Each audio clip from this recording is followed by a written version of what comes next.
College के पहले साल में रिया और ईशान की मुलाकात हुई थी। शुरुआत में बस हल्की फुल्की बातचीत होती रही, लेकिन धीरे धीरे उनकी दोस्ती गहराई लेने लगी और वह दोस्ती एक मासूम मोहब्बत में बदल गई। रिया के लिए ईशान उसकी दुनिया बन गया था, और ईशान के लिए रिया उसका विश्वास। लाइब्रेरी में बिताए गए लम्हे, कैंटीन में एक ही कप से कॉफी पीना, रिया का हर बार ईशान की कॉलर ठीक करना, इन सब में एक मासूम सी खूबसूरती थी।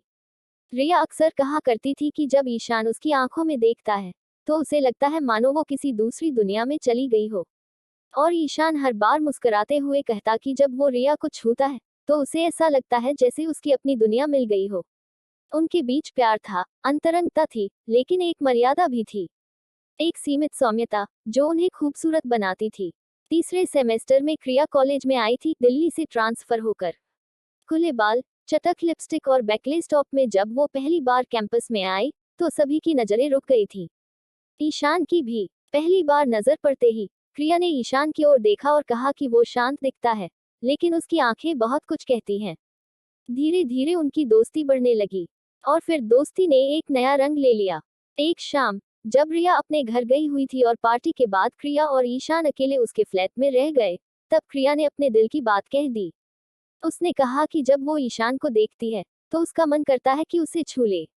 ईशान थोड़ा हिचकिचाया था, लेकिन जब क्रिया ने उसके होंठ छुए, तो मानो उसकी पूरी दुनिया बदल गई। उस रात क्रिया ने ईशान को उसकी मर्यादाओं से बाहर खींच लिया था। उसने धीरे से ईशान की शर्ट के बटन खोल दिए, उसकी गर्दन पर अपने होंठ रखे और फुसफुसाकर कहा कि आज बस वे दोनों हैं, ना रिया, ना दुनिया। उस रात उनके बीच की सारी सीमाएं टूट गईं। हर छून में वासना थी, हर आह में वो भावनाएं जो ईशान ने पहले कभी नहीं जानी थी। ईशान को लगने लगा था जैसे क्रिया उसके लिए एक नशा बन चुकी हो, तेज, खतरनाक, लेकिन बेहद लुभावना। अब ईशान दो दुनियाओं के बीच बंट चुका था। एक तरफ रिया थी, जो उसे सच्चा, निस्वार्थ प्यार देती थी। दूसरी तरफ क्रिया थी, जो उसकी रगों में आग बनकर दौड़ती थी। रिया ने उसकी आंखों में बदलाव देख लिया था। उसने पूछा भी कि क्या वो उससे दूर हो रहा है, लेकिन ईशान ने सिर्फ इतना कहा कि वो थोड़ा उलझा हुआ है। वहीं क्रिया ने दो टूक कह दिया था कि उसे ईशान पूरा चाहिए, या तो वो पूरी तरह उसका हो जाए, या फिर उसे छोड़ दे। सब कुछ तब उजागर हुआ जब रिया ने एक दिन ईशान के फोन में क्रिया के साथ उसकी अंतरंग तस्वीरें देख ली। उसकी आवाज कांप रही थी जब उसने कहा कि ईशान ने उसे धोखा दिया है। ईशान ने सिर्फ इतना कहा कि प्यार तो वो रिया से ही करता है, लेकिन क्रिया से खुद को रोक नहीं पाया।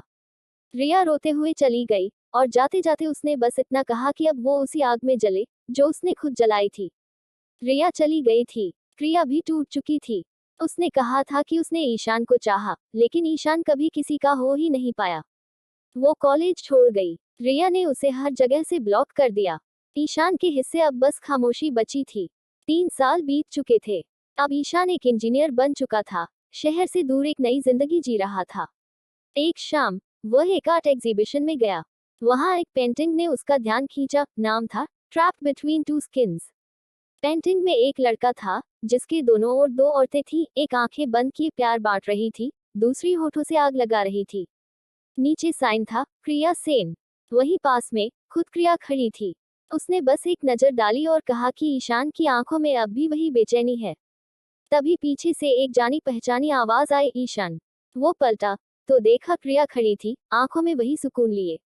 उसने पूछा कि क्या वो अब भी उससे प्यार करता है। ईशान ने बिना झिझक कहा, हमेशा। रिया ने उसका हाथ थाम लिया। प्रिया मुस्कुराए और कहा, अब उसकी रूह को पाना रिया का हक है, उसका नहीं। कहानी खत्म हुई, लेकिन एहसास अभी भी सांस ले रहे थे।